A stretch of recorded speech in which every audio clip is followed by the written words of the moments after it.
market, take two. Officially, it's an actual take two. Oh. We got the first part. Let's just open with that question again really quick. I have no idea the card might have had a hiccup. Ready? After Eden docuseries, Tiffany, take two. Okay, thank you so much. All right. Are you comfortable and ready? Tiffany, would it be fair to say you're helping these women, maybe men as well, I'm not sure, but women predominantly, reintegrate into society in a healthy relational manner? Is that fair? Absolutely. So, it's not just enough to take them out of an environment and expect them to be able to go back to normal life. It's not realistic. They deal with so much trauma, so much violence, the addiction, all of those things. And those patterns are so pervasive over the period of time that they're gone. Reintegration and teaching just normal, everyday behaviors is so vital to getting them back to being a whole person. And I think that people lose sight of that. I think that sometimes when you rescue girls and they choose to leave whatever industry, whether it be a strip club or prostitution or pimp, I think people think that that's kind of the end, and it's not. That's really the beginning. What does that road look like? What are you seeing? How tough is that road of rehabilitation? Well, I think the road looks different for each girl, for every person. As we know, not all girls experience violence. Some of it's boyfriends that have wooed them and promised them love and all of these things. And I think so those experiences are a little different than when you have girls that come from the extreme violence, the working on the streets, working on corners, the abuse. Their paths all look very different. The only thing that I will say is the same is the manipulation. It's keeping them away from the people that have trafficked them, keeping them away from those influences, keeping them away from the people that have them addicted. Because if you can't do that, you can't keep them. You can't keep your hands on them. Do you work with minors at all? I don't work with minors. I only work with women that are 17 and older that have been incarcerated or have been in a program or are currently in a program.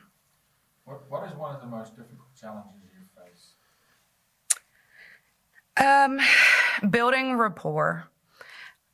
You've been beaten, you've been lied to, you've been coerced, you've been manipulated, you've been all of these things, sometimes by family, sometimes by boyfriends, people that you trust. And so it's a life, they come into these programs and they don't know who they can trust.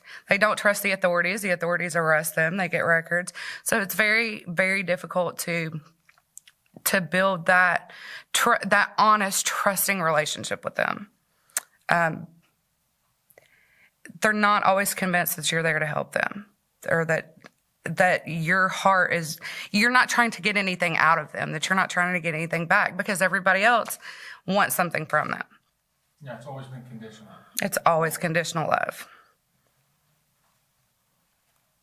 Talk to me a little bit about some of these situations, because now there's children that have been taken away, right?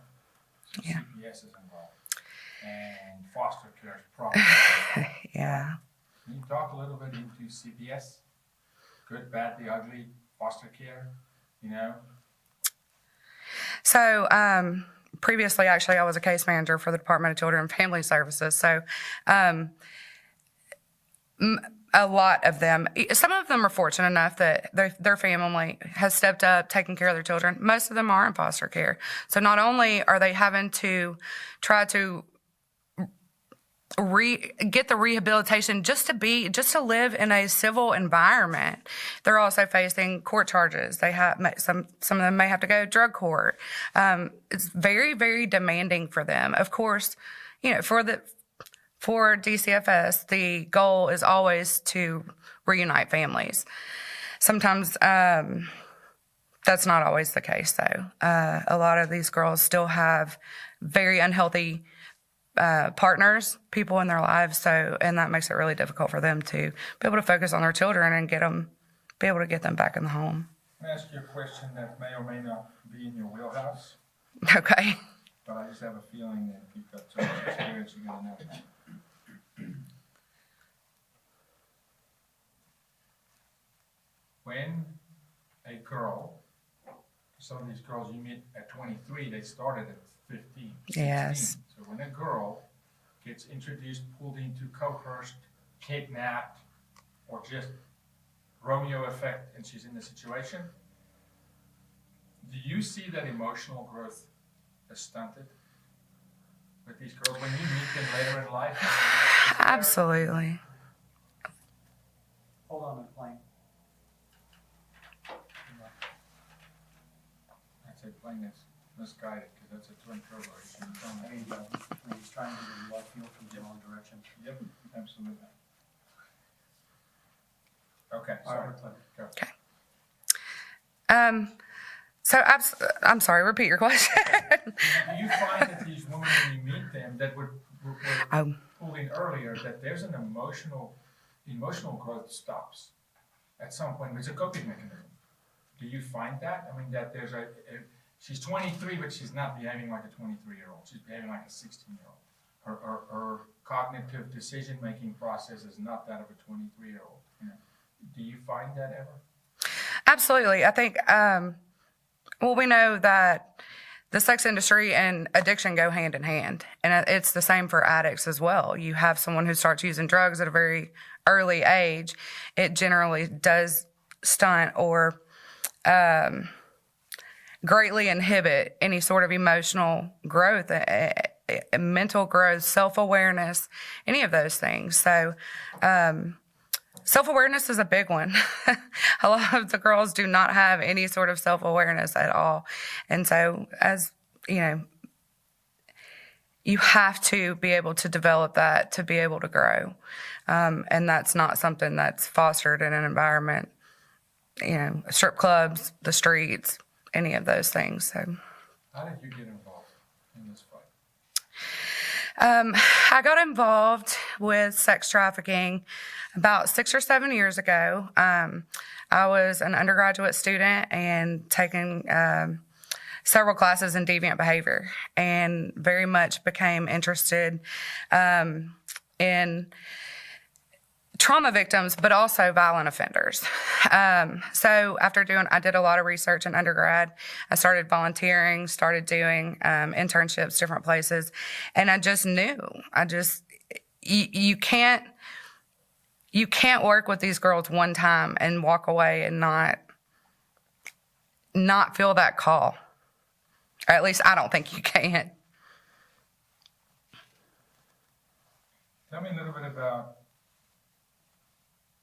how you would encourage others to participate in this fight.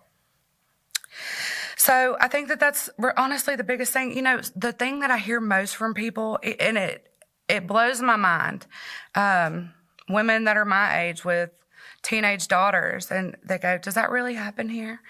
Yes, it happens here. It happens everywhere. Education is key, whether it be social media, whether it be reaching out to your friends, invite them to movies such as 8 Day. I mean, whatever it takes. We've got to educate people that this is just, it's not something that just happens in Southeast Asia. It's not something that happens just in Atlanta or New York City. Like, it is everywhere. And I think that in the day and age of internet and social media, I think it's a blessing and a curse. You can educate so many people, you know, by the masses. But then we also know too, traffickers can reach so many people by the masses. So, As a volunteer, do you see enough staff and resources in your program or programs like yours? And is it pretty well staffed? Is there a lot of people fighting this fight? I don't think you ever have enough people.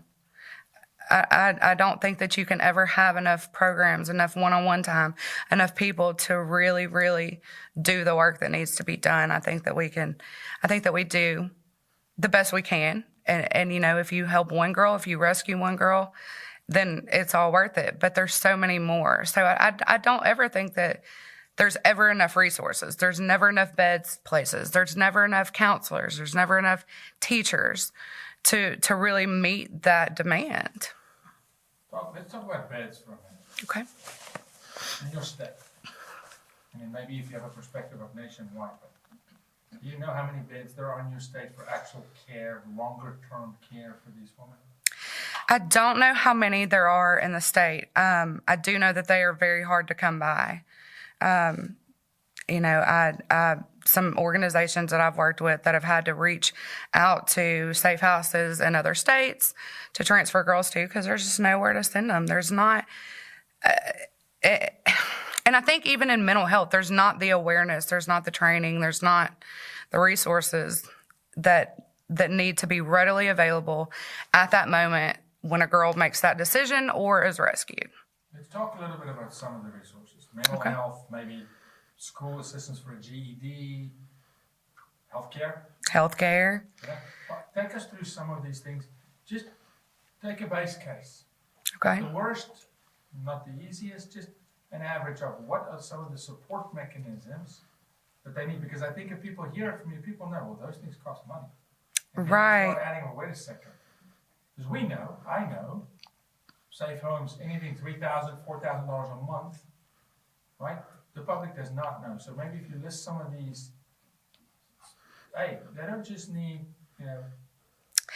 So, obviously, anything anyone can do is greatly appreciated. Any donations. A lot of times, these girls, they come off the street, they have nothing. So, clothes, obviously, toothbrushes, things for their first nights.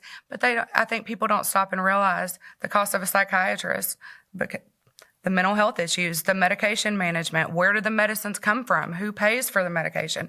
If they're not on some sort of Medicaid program, which many of them are not, don't have private insurance. Dental is a big one. Their gums, their teeth are neglected, may have been knocked out. There's just so many things. Personal hygiene, hair care. There's so many aspects and such a huge cost just to, counselors, teachers, any of those things that you can't get volunteers for. And I think that people lose that perspective. I think that people think, okay, well, if they've rescued them, they're in a safe house, they're done. But that's not it. are you seeing, I'll give you good hair. Thank you. I'm sweaty. I'm sorry. I thought.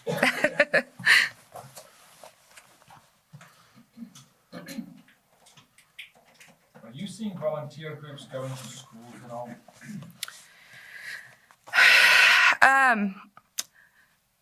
There's one that I know of.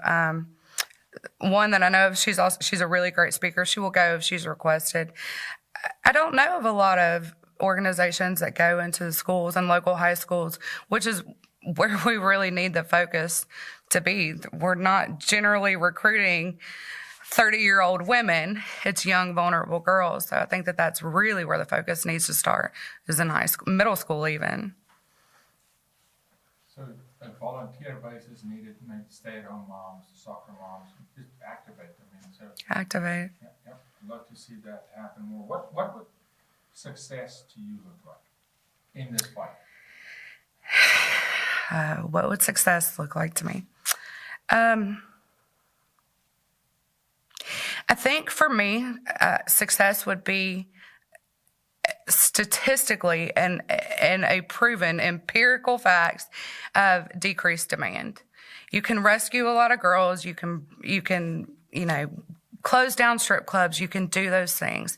There needs to be more John schools. There needs to be a lot more education. I think that public perception is a big thing. Johns are looked down upon. So, it's not a pleasant topic. It's not a pleasant, it's just not. But there's not enough resources for men.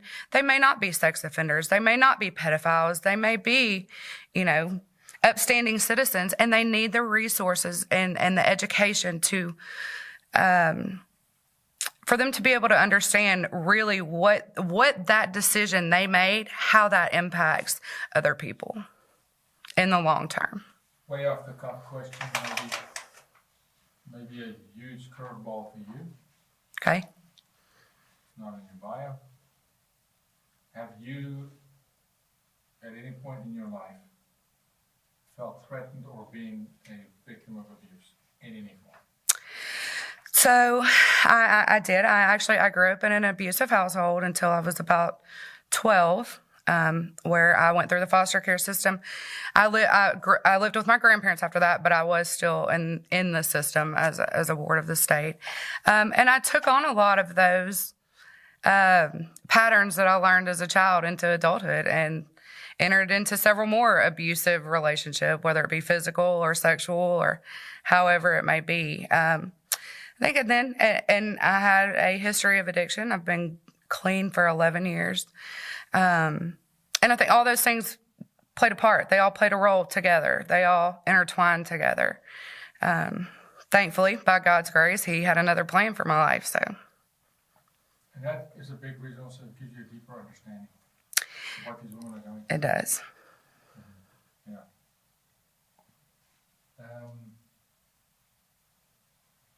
What's your experience with some of these women? They're fighting for their lives. They get out. Now they're fighting to get a child in a lot of these cases. That's hard. Do you see a lot of them loop back into the system?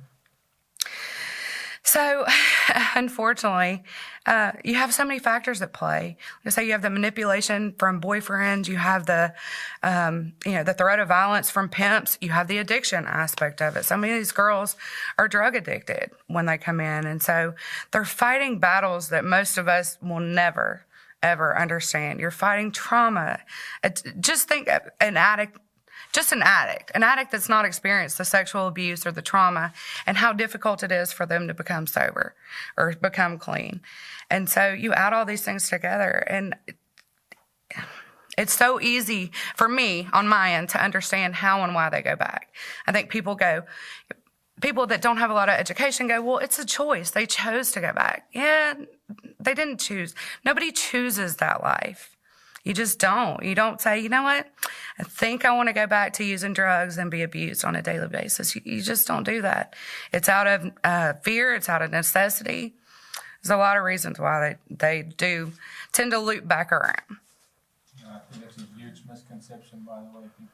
People so often have opinion of something. There's a lot of armchair quarterbacks. Right.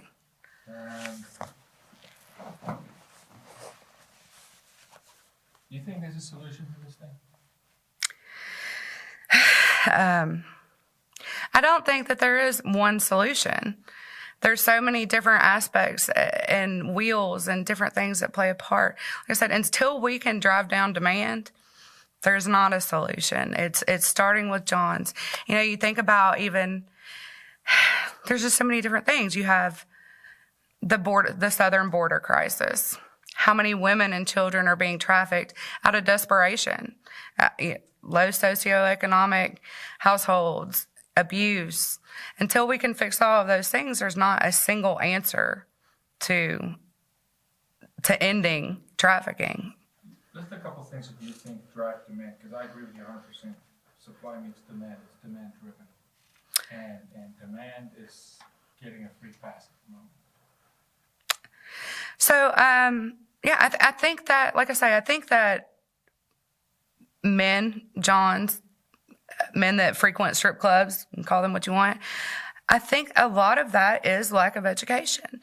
I think that once these men go through John schools or whatever you want to call them and learn and really understand, like, hey, I have a daughter that's 15. I didn't realize this 17-year-old girl was being trafficked. I thought I was just going and having a good time.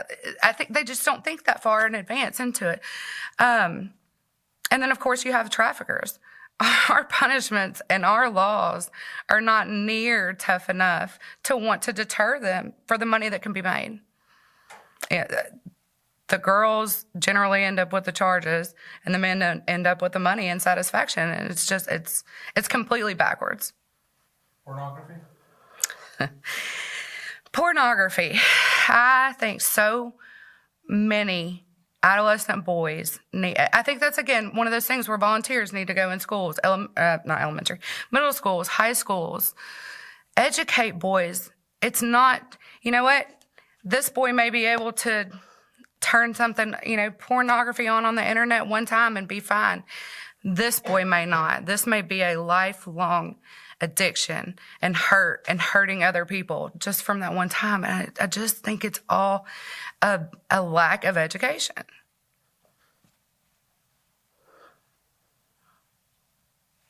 How can people help your organization? What are some of the immediate needs that you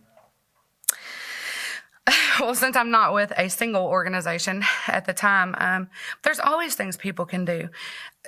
Find a church, find any organization. Donate your time, donate money. If you don't have money, volunteer. Go. If you are self-employed, use your business as a way to be able to either help girls or promote the cause. There's everybody can do something. Everybody. I don't care who you are. I don't care what your background is. I don't care what your belief system is. Every single person can do something. And if we all try to do something, then we may be able to make a difference. I'm going to make a statement. Okay. I'd like you just to respond to the statement. Some people just don't want to know, and they don't want you to tell them how bad it is. They just don't want to know. What do you have to say to those people? You can't not know. It happens in every community.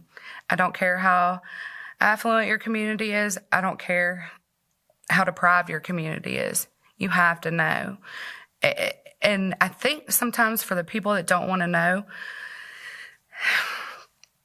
I think that they're the ones probably hit the hardest by it when it's their loved one or their family member or someone that's close to them. You just can't not know. In this day and age, it's everywhere. And you're constantly bombarded on social media, the internet, with images and pornography and all of these things. You have to be educated. Please tell me your name, last name, one more time. Tiffany Shatto.